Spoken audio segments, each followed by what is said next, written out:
আসসালামু আলাইকুম, কি অবস্থা সবাই, কেমন আছেন? তো আজকে আমি আপনাদেরকে একটা জিনিস দেখাবো।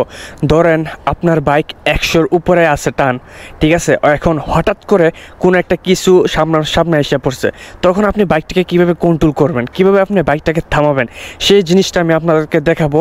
তো আমার কাছে আছে KTM 390cc। তো বাংলাদেশে খুব তাড়াতাড়ি হায়ার সিসি চলে আসা পড়বে, আমার মনে হয় অলরেডি চলে আসা পড়ছে, আর 4-5 মাস পরে হয়তো সবগুলো হায়ার সিসি বাইক চলে আসবে বাংলাদেশে। সো যেহেতু বাংলাদেশে হায়ার সিসি চলে আসবে, তো তার আগে তো আপনাদেরকে কিছু একটা টিপস অ্যান্ড ট্রিক্স দেওয়াই লাগে, যেহেতু আমি হায়ার সিসি বাইক চালাই। আর বাই দ্য ওয়ে আমি লেভেল 1-এ আছি, সেই কারণে আমি এরকম হায়ার সিসি বাইক চালাতে পারতেছি। আমি এখন বর্তমানে বাংলাদেশে নাই। সো আমি প্র্যাকটিক্যালি আপনাদেরকে দেখাই। হায়ার সিসি বাইক চালাবেন তখন আপনি বুঝতে পারবেন যে 150 সিসির কী পাওয়ার আর হায়ার সিসির কী পাওয়ার। তো আপাতত আপনি যতক্ষণ না চালাবেন ততক্ষণ আপনি জিনিসটা বুঝতে পারবেন না। আর বিশেষ করে এই ভিডিওটা বাংলাদেশে 4B রাইডারদের উদ্দেশ্য করে বানানো হইতেছে। 4B রাইডার যখন তারা বাইক চালায় তখন তারা বাইক মনে করে না, তারা মনে করে প্লেন। তারা বাইকরে মনে করে প্লেন মনে করে বাইক চালায়, ঠিক আছে? আর আপনার ফ্রেন্ড যদি কোনো ফ্রেন্ড হইতে না তারা উড়াদুড়াভাবে বাইক চালায়, তাহলে এই ভিডিওটা তাদের জন্য কাজে আসবে। আর যারা পুরান রাইডার তাদের হয়তো জিনিসটা জানা আছে, আর যারা নতুন রাইডার তাদের হয়তো এই জিনিসটা জানা নাই। তো সেই কারণে এই ভিডিওটা বানানো। এখন ধরেন আমার টান এখন 100-র উপর আছে, ঠিক আছে? সো এখন যদি হঠাৎ করে একটা বাচ্চা আমার সামনে এসে পড়ে, মনে করেন ওই সামনে বাচ্চাটা এসে পড়ছে আর আমার টান 100-র উপরে, তো আমি বাইকটা কীভাবে থামাবো? তো যারা নতুন রাইডার তারা কিন্তু এই জিনিসগুলো জানে না। আর কখনো এইসব বাক্সর উপরতে যাবেন না। আর বাক্সটা সাইড করে দিই। বাক্সটা কে ফেলাইছে? এক সেকেন্ড। রাস্তার মধ্যে এইসব বাক্স থাকলে অ্যাক্সিডেন্ট হইতে পারে ভাই। আর এইসব বাক্সের মধ্যে অনেক ছেলেরা আছে লোহার পেরেক বসে রাখে, তো এটার উপর দিয়ে যখন চাকা যায় না তো চাকা লিক হওয়ার সম্ভাবনা থাকে বানানো। আর ভিডিওটা বানানোর উদ্দেশ্য সেটাই যে one mistake there is no tomorrow. আপনার একটা ভুল হয়তো আপনি কালকের সূর্যটা আর দেখতে পারবেন না।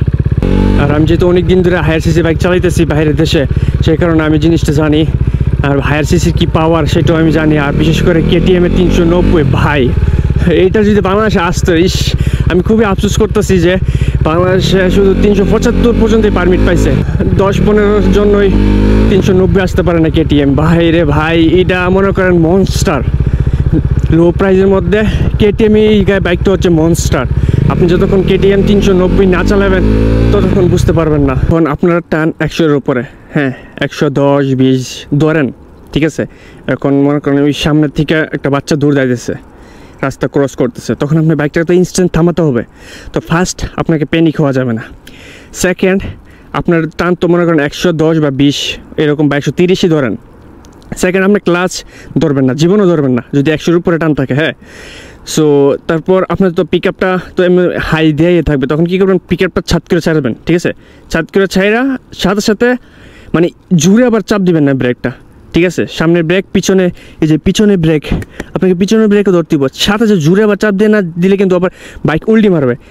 পিনিক না হয়ে ধীরে মাথা ঠান্ডা রেখে জুড়েও চাপ দিবেন না, আবার এত আস্তেও চাপ দিবেন না, মানে সিচুয়েশন অনুযায়ী আপনার ব্রেকটি ধরতে হবে। সামনের ব্রেক, পিছনের ব্রেক, মানে দুইটা ব্রেকই সিচুয়েশন অনুযায়ী ধরতে হইব। তো ক্লাস আপনি ধরবেনই না ওই সময়। মানে ক্লাসটা ধইরা যদি আপনি ব্রেকগুলো ধরেন তাহলে কী হবো? বাইকটা ফ্রি হয়ে যাবো। তাইলে মনে করেন ব্রেকটার সাথে সাথে মানে থামবো, বাট অনেক দূরে গিয়ে থামবো, হ্যাঁ। আর যদি ক্লাস ধরে সাথে সাথে মনে করেন জুড়ে ব্রেক ধরেন, তাহলে কিন্তু বাইক উল্টি দেওয়ার সম্ভাবনা আছে। তো কী করবেন? প্রথম ক্লাস তো ধরবেন না, পিক আপ টাইমে ছাড়বেন, সিচুয়েশন অনুযায়ী সামনের ব্রেক, পিছনের ব্রেকটা ধরবেন, হ্যাঁ। তারপর দেখবেন বাইক থেমে যাবে। আমি এখন প্র্যাকটিক্যালি দেখাইতেছি, হ্যাঁ। আপনার বাইক যদি মনে করেন ফার্স্ট গিয়ারে থাকে, তো জীবনে মনে করেন ক্লাচ ছেড়া ইঞ্জিন ব্রেক ধরে না, এটা হচ্ছে ইঞ্জিন ব্রেক বলে, মানে ক্লাচ ছেড়া দিয়ে ইঞ্জিন ব্রেক ধরে আর কি। সো আপনি ক্লাচটা কী করবেন? যদি ফার্স্ট গিয়ারে থাকে তাহলে ক্লাচ ধরে ব্রেক ধরবেন, হ্যাঁ। আর যদি ফার্স্ট গিয়ারের উপরে থাকে, সেকেন্ড গিয়ার উপরে থাকে, তাহলে কী করবেন? ক্লাচ ছাইরা ব্রেক ধরবেন, মানে ক্লাচ ছাইরা পিক আপটা ছাইরা দিবেন, সেটা ব্রেকগুলো ধরবেন, পাওয়ার ব্রেক, সামনের ব্রেক।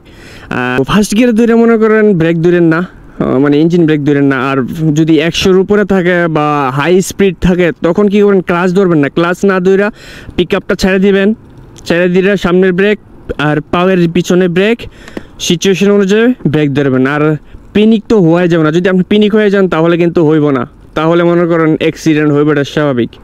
সো মাথা ঠান্ডা রাখতে হবে। আর যারা নতুন নতুন রাইডার, আই হোপ তোমরা মেন রোডে উঠো না, চেপা চাপা গুলিগালির মধ্যে আগে শিখো, আগে বাইকটা কন্ট্রোল করো, দেন মেন রোডে উঠো। সবসময় মনে রাখবেন বাসায় আপনার আম্মু ওয়েট করতেছে, আর এই কথা মনে রেখে আপনার বাইক সেফলি রাইড করবেন। আর আমি এখন প্র্যাকটিক্যালি দেখাইতেছি, সব রাস্তা যদি পানি দেখেন জীবনেও মনে করেন স্পিড চালাবেন না, যদি স্পিডে চালান তাহলে মনে করেন টায়ার স্লিপ কেটে দিব সাথে সাথে, কোনো কথা নেই। আর ধীরে সুস্থে যে পানির উপরে যাবে, দেখছেন 70 থেকে আমি কত তাড়াতাড়ি, আমি পিছনে ব্রেক ধরি না, আমার পিছনে ব্রেকটা একটু সমস্যা, সে কারণে ক্লাচ ধরি নাই, ঠিক আছে, শুধু ক্লাচটা ছাড়ছি আর সামনে ব্রেকটাই ধরছি, আর পিছনে ব্রেকটা আমি ধরি না, একটু পিছনে ব্রেকটার সমস্যা আছে সেই কারণে।